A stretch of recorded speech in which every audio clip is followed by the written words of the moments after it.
If you had to choose your desired lifespan right now, would it be 80, 90, 120, or even longer? Do you believe your preferences might change once you reach that age? Interestingly, 50,000 years ago, most humans died at a relatively young age. However, as we learned to harness the resources around us for self-care, our lifespans improved significantly. Today, we enjoy longer and healthier lives than ever before. However, this advancement has an unforeseen consequence. We spend an increasingly larger portion of our lives in a state of illness and requiring care. Most of us will eventually succumb to death in a hospital bed, which is already a depressing prospect. But we also witness the same fate befall our loved ones. Perhaps, however, we have the potential to prevent this from ever happening. The most effective approach to treating a disease is to prevent it. Preventing 1 million people from smoking, for instance, saves countless lives, far surpassing the benefits of developing more advanced chemotherapies. So why not address the root cause of all diseases, aging? In essence, aging is a result of physical processes rather than biological factors. Consider the wear and tear on cars, arts, and metal due to rubbing, grinding, rusting, and plugging filters. Our bodies undergo similar trillions of tiny physical processes, including oxygen consumption, solar radiation, and metabolism.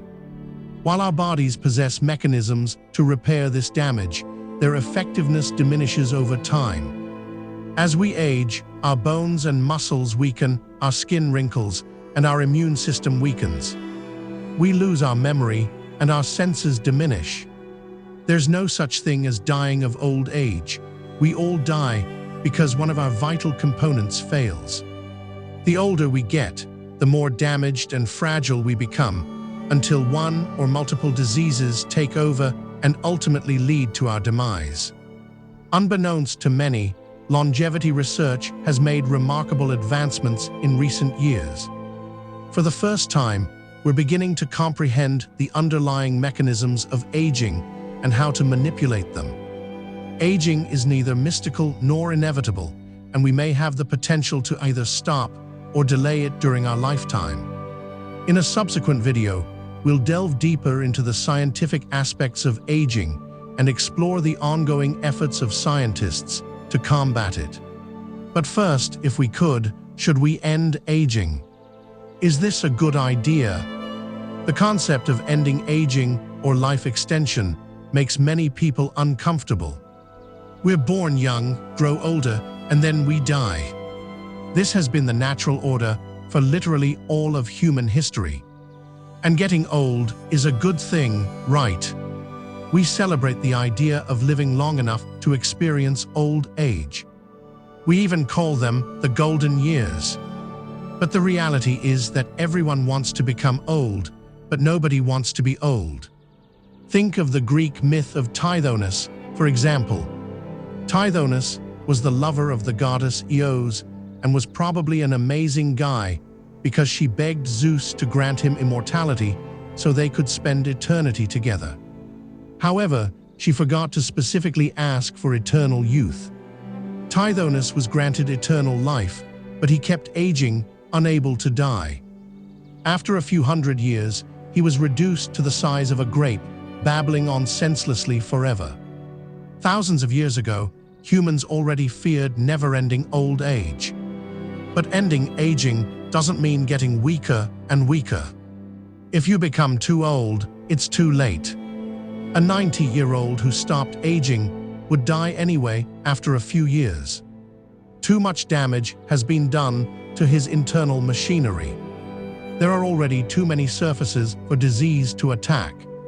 Instead, the concept of life extension promises to end diseases and, with them, the end of a fixed maximum age. We don't know how much we could prolong our lives. We might make every human healthy to the currently accepted maximum age of around 120. Or we might stop biological aging and disease indefinitely. Nobody knows at this point what's possible. Okay, But even if we could achieve that, should we? Well, life extension is really just another phrase for medicine. All the doctors are doing is trying to prolong life and minimize suffering. The vast majority of healthcare resources are spent on the consequences of aging. Nearly half of your lifetime healthcare costs will be spent during your senior years, and another third during middle age. We are already attempting to extend life with our current medications, albeit inefficiently. Stopping aging is no less natural than transplanting a heart, treating cancer with chemotherapy, using antibiotics or vaccines. Nothing humans do today is purely natural anymore, and we enjoy the highest standard of living ever as a result. However, our current approach is to wait until it's too late and the machine fails. We then allocate most of our resources to fixing it as best we can while it deteriorates further. Despite this, life extension still feels hubristic. Most people assume they will want to die once they reach a certain age, and this might still be true. The idea of completely avoiding death is off-putting for many.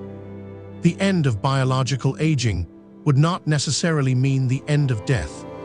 It's more akin to a summer evening when you were a child and your mother called you inside. You simply wanted to continue playing and enjoying the sunset before going to sleep. It's not about playing outside forever. It's about extending our time until we feel tired. Imagine a world without disease, where you and your loved ones could live in good health for another 100 or 200 years. How would this change us? Would we take better care of our planet if we knew we would be around longer? If we could work for 150 years, how much time would we spend discovering our strengths and passions? How much more time would we spend learning? Would the intense pressure and stress we experience now disappear or worsen? So again, if you could choose how long to live in good health and with your loved ones, what would your personal answer be? What would you like your future to look like? Perhaps you're still unconvinced. A lingering feeling persists, like the Reaper whispering in your ear. Watch my video to hear what he has to say and why you shouldn't listen. Your eternal future may depend on it. Head over to the CGP Grace channel to watch the other part. If you're not already subscribed, subscribe now.